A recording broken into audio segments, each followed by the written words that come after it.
Good morning students. आज हम 10th class के अंदर जो टॉपिक लेंगे क्रॉस मल्टीप्लिकेशन मेथड, जो आपको एल्जेब्रिक मेथड्स जो है लीनियर सिस्टम ऑफ इक्वेशंस को सोल्व करने के लिए बताए गए हैं। जैसे एलिमिनेशन मेथड्स के हम डिस्कस कर चुके हैं, सब्स्टिट्यूशन मेथड्स हम डिस्कस कर चुके हैं। Third method is cross multiplication method. ये लीनियर पेयर ऑफ जो है इक्वेशंस हमारे पास होती हैं टू वेरिएबल्स में, उनको सोल्व करने के लिए this method is very helpful for us. ये काफी हेल्पफुल होता है। अब ये प्रोसीजर क्या है इस मेथड्स का? We take two linear equations of two variables, say a1x plus b1y plus c1 equal to 0, a2x plus b2y plus c2 equal to 0। इस मेथड्स में एक तो राइट हैंड साइड में आप जरूर रखेंगे, आपके पास जो x की टर्म्स है, y की टर्म है, कांस्टेंट टर्म है, all are in left hand side. फिर हम क्या रखते हैं? x y और 1। ये एक प्रोसीजर है x y 1। x के नीचे लिखेंगे x के कोफिशिएंट और y के नीचे लिखेंगे y के कोफिशिएंट।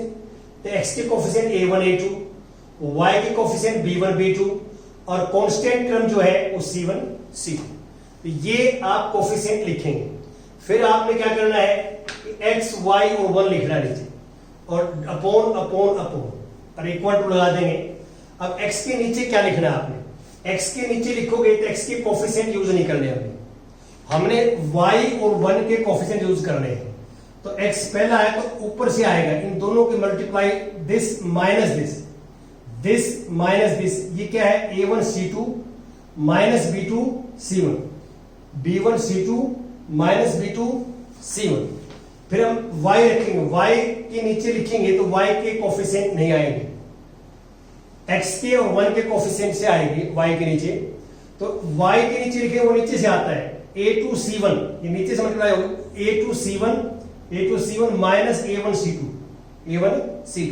और 1 के नीचे लिखेंगे फिर ऊपर से आता है a1 b2 minus a2 b1। ये तरीका है। तो x के जो नीचे लिखेंगे वो अपर से, upper multiply this minus this, y नीचे से दिस माइनस दिस और 1 जो है फिर ऊपर से, ऊपर नीचे ऊपर, ऊपर नीचे ऊपर, x ऊपर से y नीचे से मल्टीप्लाई करेंगे और 1 फिर ऊपर से करेंगे। ये याद करना है। अब फर्स्ट को और लास्ट को इक्वल करेंगे आप, तो ये यहां डिवाइड में है तो ये यहां मल्टीप्लाई में चला जाएगा 1 के साथ, 1 इंटू समथिंग 1, ये x आ जाएगा और ये y आ जाएगा। और आपको ये पता है कि जो डिनोमिनेटर होता है this is not equal to 0, तो यहां denominator a1 b2 minus a2 b1 not equal to 0। यदि आप इसको सिंप्लीफाई करते हैं तो इसको लेफ्ट में से राइट में ले जाएं, पॉजिटिव हो जाएगी, और a2 को यहां ले आएंगे, b2 को राइट में लेके जाएंगे, तो हमारे पास यहां से रिजल्ट आएगा कि a1 a2 not equal to b1 b2। और ये आपको पता है कि a1 a2 क्या है? x के कोफिशिएंट की रेशियो है, b1 b2 y के कोफिशिएंट की रेशियो है। तो यदि a1 a2 not equal to b1 upon b2 है तो हम कहेंगे कि this system of equations have unique solution. ये मैंने आपको प्रीवियस लेक्चर्स के अंदर टेबल बना के बताई थी, वहां ये फॉर्मूला है। इसी फॉर्मूले से ये रिजल्ट आया है कि दिस नॉट इक्वल टू 0। तो ये सॉल्यूशन, ये मेथड जो है ये कब एग्जिस्ट करता है? जब यूनिक सॉल्यूशन हो। यूनिक सॉल्यूशन हो तो आप इस मेथड को अप्लाई कर सकते हैं। और ये कोई मेथड नया नहीं है, इसका नाम जरूर आपको जो है क्रॉस मल्टीप्लिकेशन मेथड है। इसको फर्स्ट इक्वेशंस को और सेकंड इक्वेशंस को आप जो है एलिमिनेशन मेथड से सोल्व करते हैं, एलिमिनेशन मेथड से सोल्व करते हैं तो जो x और y की वैल्यू ये आएगी। कैसे? या तो आपको एलिमिनेशन मेथड में x का कोफिशिएंट इक्वल करते हैं या आप y का कोफिशिएंट इक्वल करते हैं। तो आप इसको ऐसे कोफिशिएंट इक्वल करोगे तो क्या करोगे? y का कोफिशिएंट करोगे तो इसको b2 से मल्टीप्लाई करेंगे और इसको b1 से करेंगे, कंप्लीट इक्वेशन को, ये कोफिशिएंट इक्वल हो जाएंगे। अपर जो है इक्वेशन में से लोअर माइनस करेंगे, x आ जाएगा सोल्व करोगे तो, और x की वैल्यू वापस बैक पुट करोगे और उस साइड में जाए y आ जाएगा, y आ जाएगा। तो ये एक तरह से जो है ये जो एलिमिनेशन मेथड है उसी का एक रिफाइंड रूप है। एलिमिनेशन मेथड का ही एक है जो है शॉर्टकट मेथड है। एलिमिनेशन मेथड्स को जो है सिंप्लीफाई करके डायरेक्ट ये बना दिया। तो ये कई क्वेश्चंस के अंदर हमारे हेल्प करता है। और ये डायरेक्ट सॉल्यूशन हम फाइंड आउट कर सकते हैं जल्दी, टाइम कम लगता है इसके अंदर। तो ये मैं कुछ एग्जांपल्स आपके साथ डिस्कस करूंगा, फिर आप इसमें करेंगे। जैसे एग्जांपल नंबर 14 है, 14 एग्जांपल्स आप देख सकते हैं। 14 क्या है कि from the bus stand in Bangalore if we buy 2 tickets to Malleswaram and 3 tickets to Yeshwantpur, the total cost is 46 rupees. But if we buy 3 tickets to Malleswaram and 5 tickets to Yeshwantpur, the total cost is 74 rupees. Or find the fares from the bus stand to Malleswaram and to Yeshwantpur. फिर किराया निकालना हमने कि जो है Bangalore bus stand से मल्लेश्वरम का जो है किराया कितना है एक टिकट का, और जसवंतपुर का कितना है। तो यहां पे हम सपोज कर लेते हैं लेट कि ₹X be the fair from the bus stand in Bangalore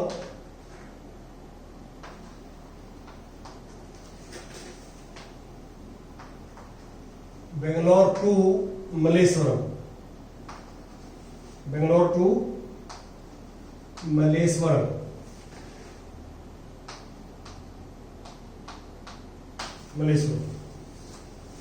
ये हमने एक्सपोज कर लिया। And ₹Y be the fare from the bus stand of Bangalore to, और आगे है यशवंतपुर, ये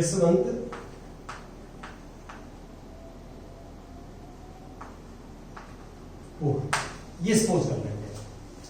हमने ये सपोज कर लिया कि ये पर टिकट है, ये फेयर जो है वो पर टिकट है, ये ध्यान रखना। अब इसमें अकॉर्डिंग टू क्वेश्चंस करें हम, अकॉर्डिंग टू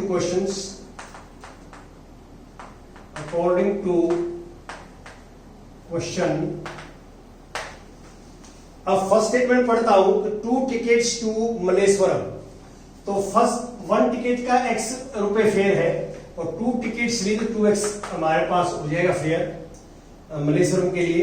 और 3 tickets जो है यशवंतपुर जो है करेंगे 3 tickets 3Y, और जो पे की 46। This is the first equation. And now we take second equations. This is 3 tickets of Malleshwaram plus 5 tickets of Yeshwantpur pay 64। हमने क्या है कि जो स्टेटमेंट हमारे पास जो है थ्योरी में स्टेटमेंट थी, तो उसको हमने क्या है मैथमेटिकल इक्वेशंस के अंदर चेंज कर लिया, मैथमेटिकल इक्वेशन के अंदर चेंज कर लिया। और अब आप क्या करेंगे, अब इसके ऊपर आप जो है सब्स्टिट्यूशन मेथड अप्लाई कर सकते हैं, एलिमिनेशन मेथड अप्लाई कर सकते हैं, और आज जो मैं बात कर रहा हूं क्रॉस मल्टीप्लिकेशन मेथड भी अप्लाई कर सकते हैं। तो क्रॉस मल्टीप्लिकेशन के लिए क्या है, राइट हैंड साइड में 0 होना चाहिए। देख सकते हैं आप राइट हैंड साइड में 0। तो अब इन दोनों जो कांस्टेंट टर्म है इसको लेफ्ट में लेके आएंगे हम। 3y equal to -46 equal to 0, 74 को 5y माइनस 74 इक्वल टू 0। अब हम क्या करेंगे, x अपॉन समथिंग लिखेंगे, y अपॉन और 1 अपॉन ये लिखेंगे। और पहले तो मैं इसकी x के नीचे लिखूंगा मैं, जैसे मैंने वहां पे लिखा है बिल्कुल सेम, इसमें जो है एक लाइन और हम लिखेंगे। हाँ जी, देखो अब हम क्या करेंगे, जो x के कोफिशिएंट है वो x के नीचे लिख देंगे 2, 3। जो y के कोफिशिएंट है y के नीचे लिख देंगे, और जो -1 के कोफिशिएंट है वो -1 के नीचे लिख देंगे, -46 -70। अब ये लाइन आई, देखो ये लिखा है मैंने पहले, ये वाला भी आप लिख देना फेयर के अंदर, कोई दिक्कत नहीं है। और अब है x अपॉन दिस और y अपॉन दिस और 1 अपॉन दिस, ये हम डिवाइड करेंगे। अब देखिए x के नीचे हम लिखेंगे, x के कोफिशिएंट नहीं लेंगे, x फर्स्ट के ऊपर से आएगा, दिस माइनस दिस। आप इसकी 3 4 जा 12, 3 4 जा 12 1 कैरी करेंगे, 3 7 जा 21 और 1 22 और विद नेगेटिव साइन, क्यों पॉजिटिव नेगेटिव नेगेटिव मल्टीप्लायर है, माइनस दिस, इन दोनों के माइनस करेंगे, इसके साथ 30, जो 5 6 जा 33, 5 4 जा 20 और 3 23, यह है।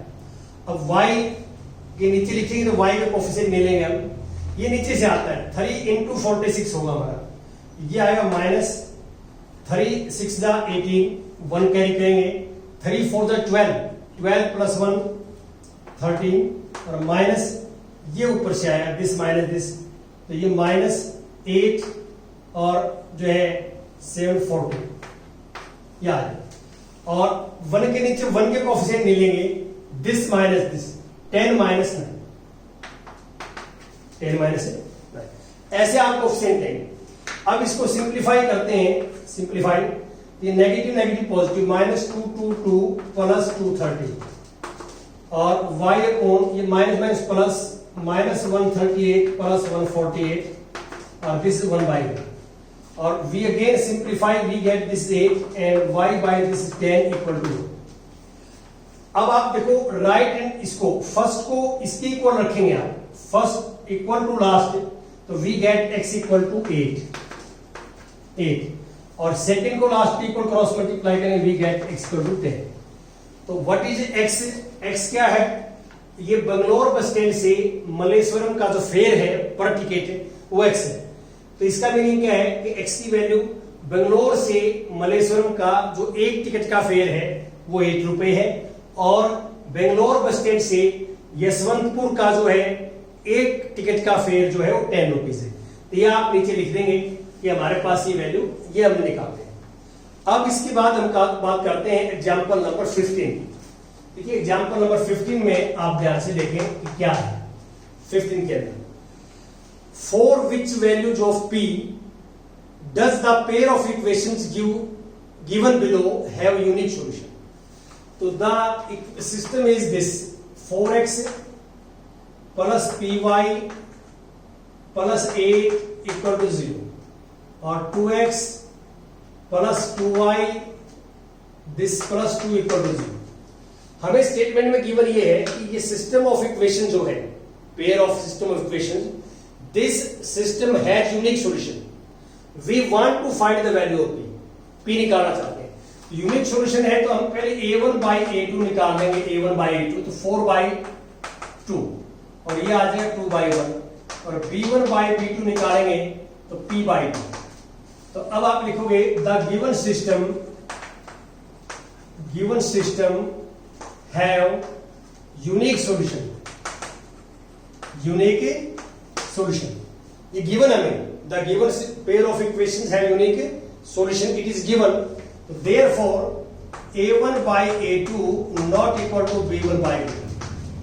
अब ये कहां से आया, मैंने सेकंड लेक्चर्स के अंदर आपको एक टेबल लिखवाई थी, टेबल, और उस टेबल्स के अंदर मैंने आपको unique solutions, infinite many solutions, no solutions and their graph representation वो सारे डिस्कस किए थे, वो याद करेंगे आप, वहां से आया यूनिक सॉल्यूशन तो ऐसा होगा। अब इसमें क्या करोगे आप, this implies a1 by a2 लिखेंगे 2 by 1 not equal to b1 by 2 p by 2।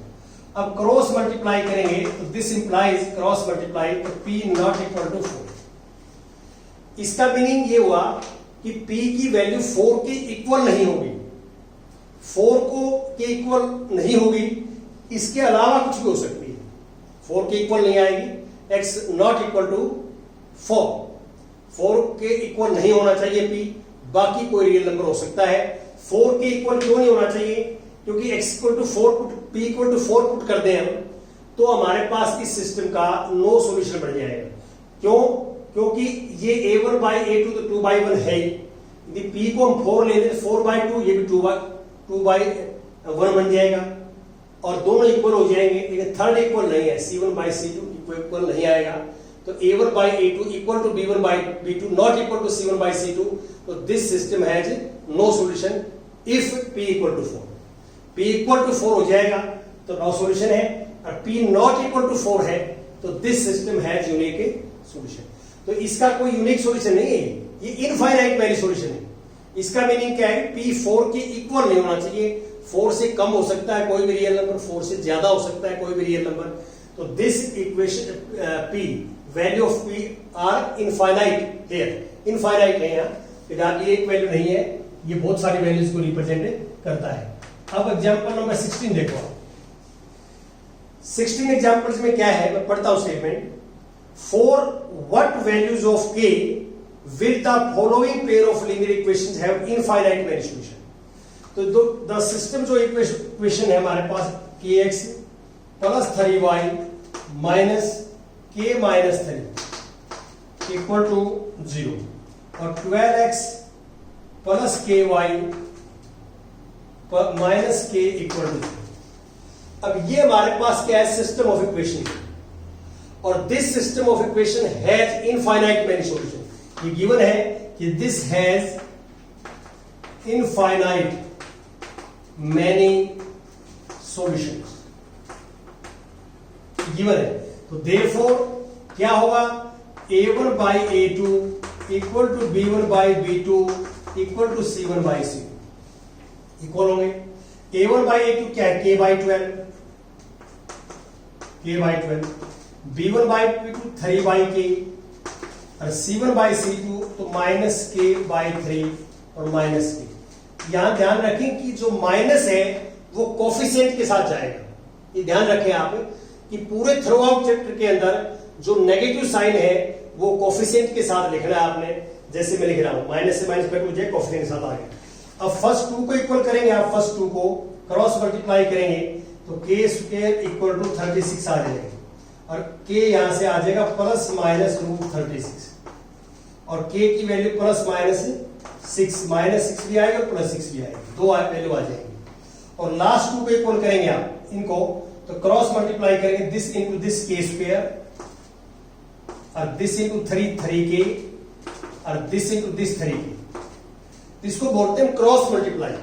हमने क्रॉस मल्टीप्लाई कर this into this cross multiply, और क्रॉस मल्टीप्लाई में क्या है? 3k को हम लेफ्ट साइड लेके आएंगे तो 6k आ जाएगा। और अब इसके फैक्टर्स करेंगे, क्वाड्रेटिक है तो टेक कॉमन, k कॉमन तो k माइनस 6 इक्वल टू 0 आ जाएगा। आइदर फर्स्ट फैक्टर 0 और सेकंड फैक्टर 0, तो यहां से k की दो वैल्यू आएंगी, 0 और एक k इक्वल टू 6। देखो आइदर फर्स्ट फैक्टर 0 तो we get k equal to 0, either second factor equal to 0, k equal to 6। अब दोनों में जो कॉमन वैल्यू और लेनी है, देखो कॉमन वैल्यू यहां 6 है, यहां भी है और 6 यहां भी है। तो अब हमारे पास रिक्वायर्ड जो रिजल्ट आएगा k का, required result is k equal to 6। दोनों की कॉमन जो वैल्यू होगी दोनों में, और यदि कॉमन वैल्यू एग्जिस्ट नहीं करती, ऐसा कोई केस आ जाता है कि there is no common value of k from first case और आइदर फ्रॉम सेकंड केस, तो वी कैन से कि this system has no infinite many solution. इसकी इनफाइनाइट मेनी सॉल्यूशन नहीं है, कॉमन वैल्यू कंसीडर करेंगे। अब कई बच्चे सोच रहे हैं कि हमने ये -6 क्यों रिजेक्ट कर दी या 0 क्यों रिजेक्ट कर दी।